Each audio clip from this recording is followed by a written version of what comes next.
Hello बच्चों, let us see this question. This question says volume, which of the following statement is correct? First is the triple point of water is 253.16 Kelvin. Second, burns from steam are less served than those of boiling water. Okay. Third statement, ethyl alcohol expand less than mercury for the same rise in temperature. D. When fully inflated balloon is immersed in cold water, it will contract. Let us see. अपन एक एक statement को check कर लेते हैं। पहले पहले अपन check करते हैं triple point of water. First statement में अपन से ट्रिपल पॉइंट ऑफ वाटर की बात करी है। ट्रिपल पॉइंट ऑफ वाटर जो होता है वो अपने पास वैल्यू होती है 273.16 केल्विन। सो ऑप्शन ए जो है आपका वो करेक्ट नहीं है, इनकरेक्ट है। Let us see the second statement. Burns from steam are lesser than the. चलिए पहले स्टीम की बात करते हैं। स्टीम जो होता है इसके पास मोर एनर्जी होती है।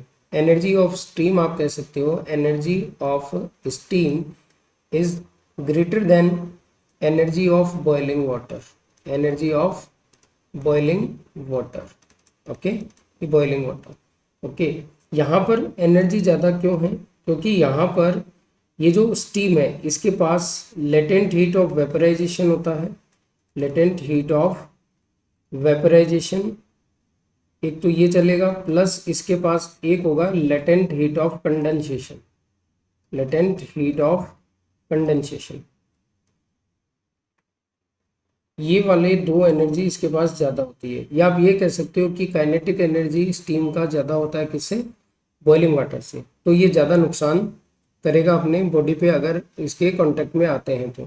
थर्ड स्टेटमेंट देखते हैं। थर्ड स्टेटमेंट क्या कहता है? ये बिल्कुल गलत बात है अभी ये। तो यहाँ पर इस स्टेटमेंट का करेक्ट सेक्शन क्या है कि अगर आपने स्टीम के कांटेक्ट में आए तो आपको उससे ज़्यादा नुकसान पहुंचेगा with in comparison to boiling water.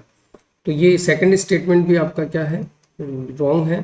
Third statement में क्या कह रहा है? एथिल अल्कोहल बात कर रहा है। एक तो एथिल अल्कोहल एंड यहाँ आपके पास मरकरी की बात करिए। एक आपको कौन सा दिया है? मरकरी। और ये कह रहा है कि एथिल अल्कोहल का एक्सपेंड लेस होगा किससे? मरकरी से in same rise of temperature. But fact क्या कहता है कि volume expansion coefficient of ethyl alcohol is more than of mercury, is more than of mercury. तो अगर आप सेम टेम्परेचर राइज के लिए जाते हैं तो जिसका वॉल्यूमेट्रिक एक्सपेंशन कोफिशिएंट ज़्यादा होता है वो एक्सपेंड भी क्या करता है? ज़्यादा करता है, जिसके वॉल्यूमेट्रिक एक्सपेंशन से कम आता है। तो Hg यहाँ पर लेस एक्सपेंड होगा, जबकि एथिल अल्कोहल क्या होगा? मोर एक्सपेंड होगा, क्योंकि उसका वॉल्यूमेट्रिक एक्सपेंशन कोफिशिएंट क्या है? ज़्यादा है। बट ऑप्शन में क्या कह रहा है कि एथिल अल्कोहल एक्सपेंड लेस। तो ये भी स्टेटमेंट क्या हो गया आपका? रॉन्ग स्टेटमेंट हो गया। अब बात करते हैं डी स्टेटमेंट की। डी स्टेटमेंट की अगर आप बात करोगे तो डी में आपसे क्या बोला है कि एक बैलून है आपके पास और आपने इसको कोल्ड वाटर में क्या कर दिया है? इसको इमर्ज्ड कर दिया। इसके अंदर एयर है, इसके अंदर क्या है? एयर है। ये कोल्ड वाटर में जो एयर है वो क्या करती है? कॉन्ट्रैक्शन की वजह से श्रिंक करना स्टार्ट कर देती है।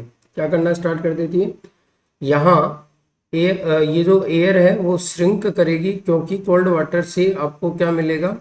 कॉन्ट्रैक्शन फील आएगा। तो कॉन्ट्रैक्शन की वजह से ये एयर जो है इनसाइड वो क्या करने लग जाएगी? श्रिंक करने लग जाएगी। तो ये कॉन्ट्रैक्ट करेगा। ये स्टेटमेंट आपका प्रॉपर सही है। So the final answer is option D. When fully inflated balloon is immersed in a cold water it will contract. Contract करेगा, कोल्ड वाटर की वजह से श्रिंक होने लग जाएगा। तो ये जो बैलून है वो कॉन्ट्रैक्ट करेगा। सो the final answer is option D. Hope you understood it well. Best of luck.